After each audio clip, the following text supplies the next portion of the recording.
I just had a brilliant idea. Why don't I skip the Luigi's Mansion game with dark literally in the title for dark aspects and burst right on over to 3? Don't worry, I'll still get to the 3DS release, not that one, eventually, as it is worth talking about. For now though, wrap your hands around a cup of Lunaman Greenie Blend, or just lick Guigi, he's made from it so he tastes like coffee, then blow out your candles and embrace the darkness, because I'm about to discuss the more genuinely unsettling moments in this family-friendly horror game. The first 2 Luigi's Mansions on GameCube and 3DS opened with gray skies under the cover of night. Both the Boo Woods Mansion from the debut adventure and Gloomy Manor from Dark Moon were introduced via Thunderstorm. Forbidding visuals accompanied by sinister strings and overtly menacing organ music. Luigi cautiously entered the front door despite every fiber of his being screaming at him not to, as the 2 mansions were so blatantly and obviously haunted. This set the great stage immediately as the players thrust into a world of foreboding, after selecting through an eerie title screen.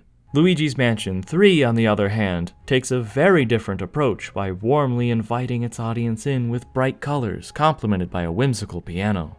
The introduction's as happy as your typical Mario game, complete with a silly, ridiculous little cutscene featuring Toad trying his best to operate a motor vehicle. The only difference here is that because continuity is thankfully respected in this series, Luigi now owns a friendly ghost dog as a pet, which I'm guessing made some newcomers raise an eyebrow, considering it had to have been a lot of people's first Luigi's Mansion game, judging by just how well it sold when compared to its predecessors. The story here is that Luigi won a free stay for him and his friends at a world-class hotel, the Last Resort.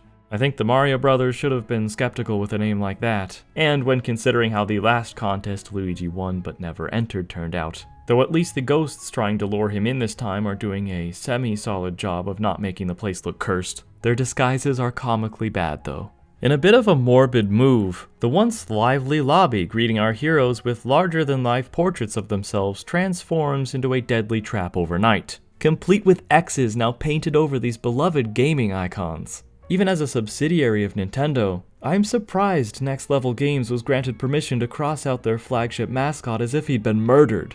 This is right up there with the toad-shaped chalk outline from the Japanese version of Paper Mario: The Thousand-Year Door. After blissfully drifting off to sleep in a cozy bed nested inside a pristine suite bathed in twilight, Luigi wakes up to a screaming Princess Peach, and finds himself tiptoeing around his newly fright-filled room blanketed by a veil of fog. The dazzling interior and outside facade was a facade all along, the other definition of the word, as King Boo's illusion is dissolved and reveals a macabre, yes, those are human skulls, hostile rodent and Black Widow spider-infested building with a ghoulish glow. Unlike Luigi's prior expeditions, he's not allowed to leave this place as the front door is boarded up by a gang of goobs. Granted, I'm sure Luigi could just bring down the circular saw from floor 7 and brute force his way out, but then his companions would be forever framed in their portrait prisons. In fact, during Luigi's initial reunion with Professor Egad, the old scientist is actually disappointed that Luigi doesn't want to abandon his friends and make a run for it. He then completely and totally forgets about them later, so surprisingly he can act pretty cold-hearted in this game. Even though it may mainly be for selfish reasons, Egad equips Luigi with his newest inventions, including the Virtual Boo, a parody of Nintendo's infamous Virtual Boy, introduced with meta jokes about its financial failure, and the new Polterkitty G00, aka Goo, which houses the equal parts disturbing and hilarious Gooigi. If you want to learn more about what Gooigi is, why Luigi loses consciousness when controlling him, and how Egad nearly died twice during his creation, check out my video all about the gooey doppelganger here. But to focus on the souped-up, specter-sucking shop vac he's contained in, this all-in-one survival tool is integral to stopping King Boo, who has escaped from his painting yet again as Egad fell for the same trick as Luigi. Hey, at least the professor didn't sell him at a garage sale this time like in Dark Moon. I still can't believe that happened canonically, even though King Boo is apparently his favorite. Everyone's favorite version of this antagonist is now being assisted by the hotel owner Hellen Gravely, whose name is an amalgamation of grave and hell. This is pretty shocking to have come from the Nintendo of America localization, especially since there's no references to hell in any other language. Hellen Gravely seems to have been designed with Bride of Frankenstein and Morticia Addams in mind, using Geist paint makeup to conceal her true Gruntilda the Witch looking form. She has a one-sided obsession with King Boo, greatly wishing he was her Boo, as first evidenced by her sheer adoration of the royal wraith when they're on screen together. Things get really concerning though when the master suite on the top floor is finally reached, as it's essentially Hellen's personal stalker shrine dedicated to His Highness. Can you live entirely off of King Boo merchandise? Hellen asks as she rises from her bed fitted with King Boo pillows, then slips on her King Boo slippers, despite not having feet, and heads over to gaze at the painting of her and King Boo in a boat together rowing off into the sunset. Ms. gravely owns a demonic kitten, as the converse to Luigi's angelic, albeit slightly mischievous, Polterpup.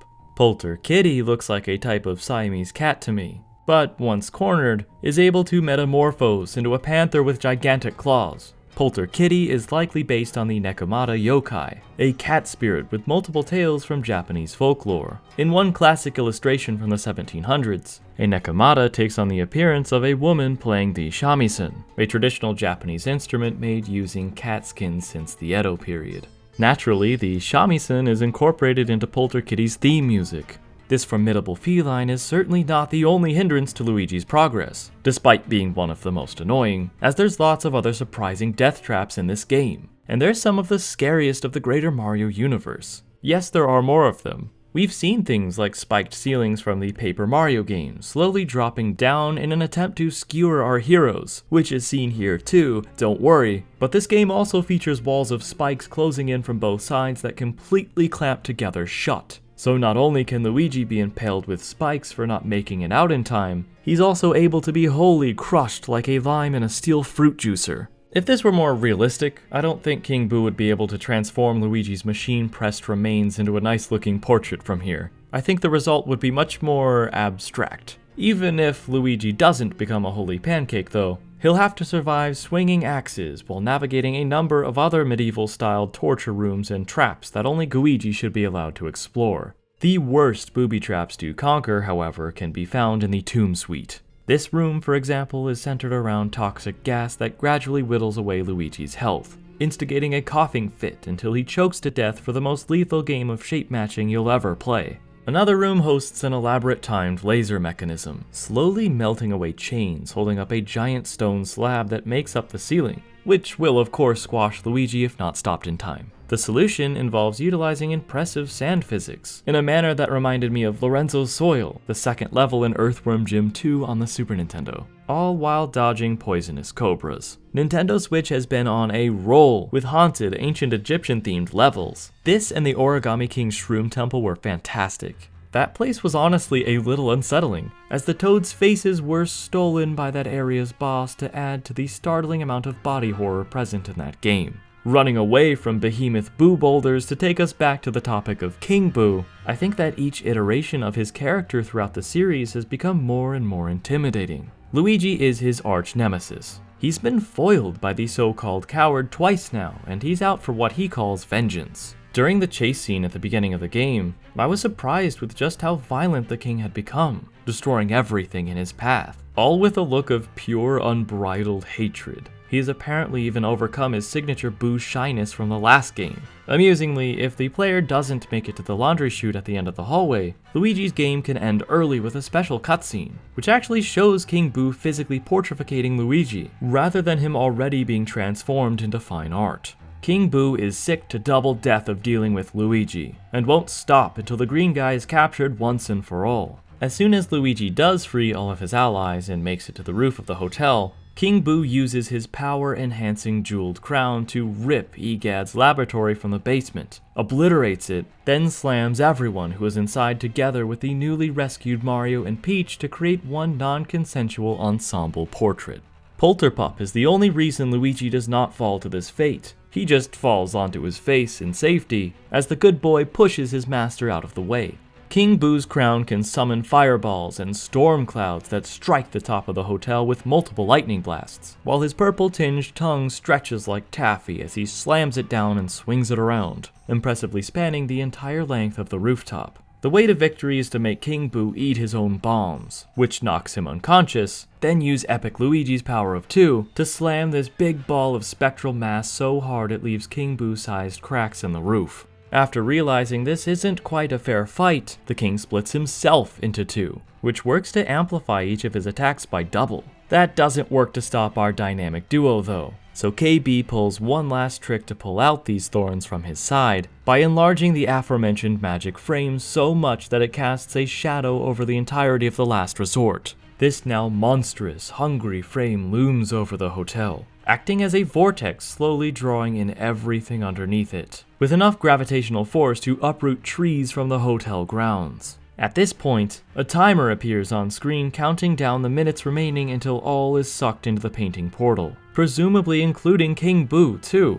He's so tired of Luigi winning that he's apparently willing to sacrifice his own freedom if it means ultimately trapping his opponent. Third time's a charm as well, as our beloved baddie calls forth a triplet, all while miscellaneous decor from the hotel flies into the void. Unfortunately, letting the timer run out does not result in a cool cutscene where everything and everyone is absorbed, which is a shame. Luigi just passes out like normal for a standard game over. But its ticking down does at least put on the pressure and add a feeling of finality to this final battle. In the king's last stand, as Luigi's latched onto his tongue with the poltergust, Gooigi is pushed away and the camera pans in on just our historic rivals. King Boo stares down his enemy with an unparalleled look of loathing. But just as Luigi turns away in fear, dread washes over the king as he comes to the understanding that he can't escape this time. And Luigi turns back to watch his foe get shwerp, slorp, warp, shliorged into the poltergust upon failing to fight it.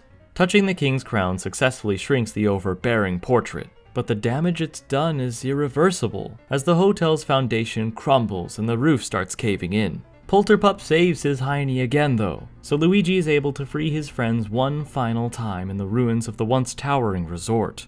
Apparently, enough damage to Egad's ghost container was sustained to allow all of the lesser ghost mooks that were captured to bust out. But then their king's crown disintegrates right before they're all about to exact revenge, which seems to clear their mind from what I presume was brainwashing, as they turn from aggressive to friendly with the flick of a switch. They even help rebuild the hotel, its construction shown through a series of wonderful hand-drawn photographs, and how much it's restored to its former glory depends on the amount of money you've amassed throughout the adventure. The range is nothing compared to the original though, with only 3 tiers compared to the 7 ranks, so don't worry about collecting so little gold that the ghosts will be left with just a pitiful little tent to the tune of a sad little ditty. Before I retire back to my editing tent and leave you all today, I did want to go over some smaller dark aspects for a lightning round. Number 1. Amadeus Wolfgeist's boss fight initially reminded me of the Origami King again with these ballerina bad guys, but then it evoked strong memories of the mad piano from Super Mario 64 when he possessed the piano in an unfettered rage. That shriek is nightmare fuel. Number 2. The Unnatural History Museum's Tyrannosaurus Rex moves after each lightning strike to face Luigi as he approaches the room it's fought in. Number 3. The purple spirit balls introduced in this game have the ability to possess inanimate objects and bring them to life, and then try to take Luigi's life. Okay, these next 3 points actually have a lot more meat on them, so this lightning round is now going to transition into the turtle speed from Mario Paint.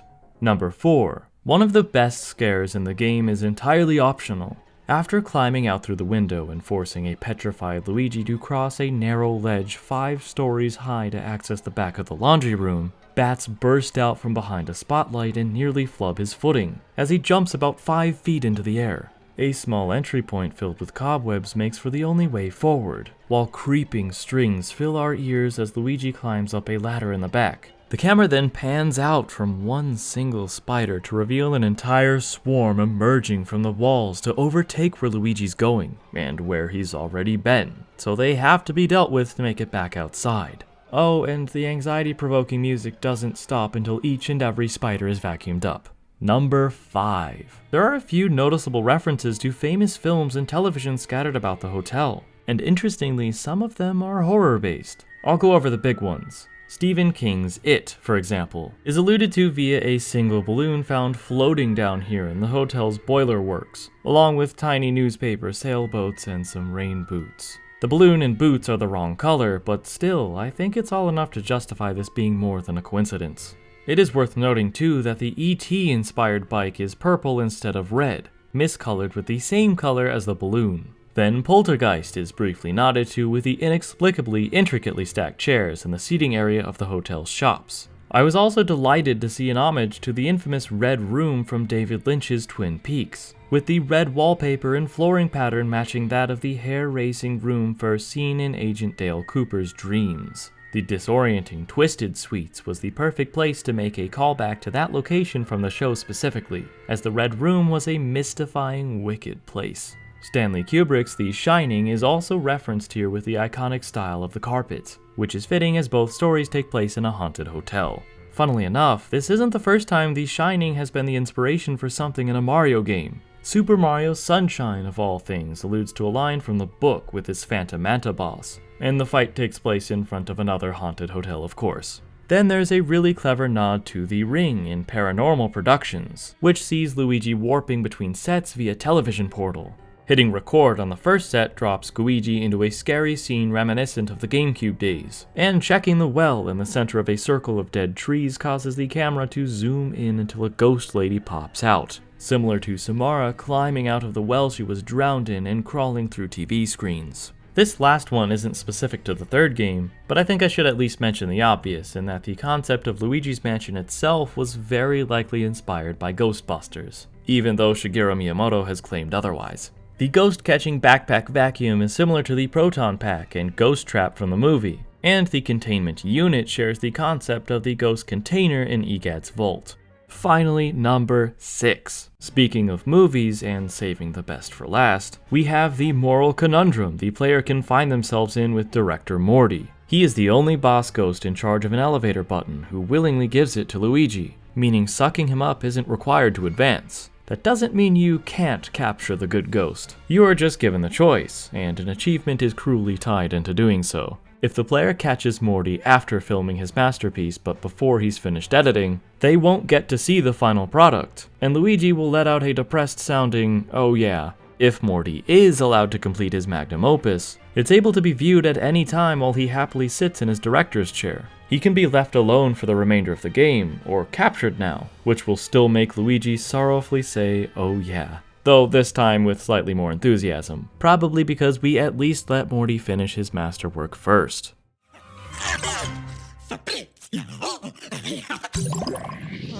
Phew. Yeah. That's all I had today for the dark aspects of Luigi's Mansion 3. It was a fun episode, but what did you all think? If there was anything at all from the game that was disconcerting to you but I failed to mention, please let me know what it was in the comments. Be sure to check out my original Dark Aspects of Luigi's Mansion if you haven't already, and subscribe for future episodes. You can also check out my Patreon page for exclusive updates and learn how you can have your name credited at the end of each episode. See you all next time, happy Halloween and good night. And Luigi turns back to watch his foe get schwerp slorp warp slorged. Schwerp slorp warp slorged.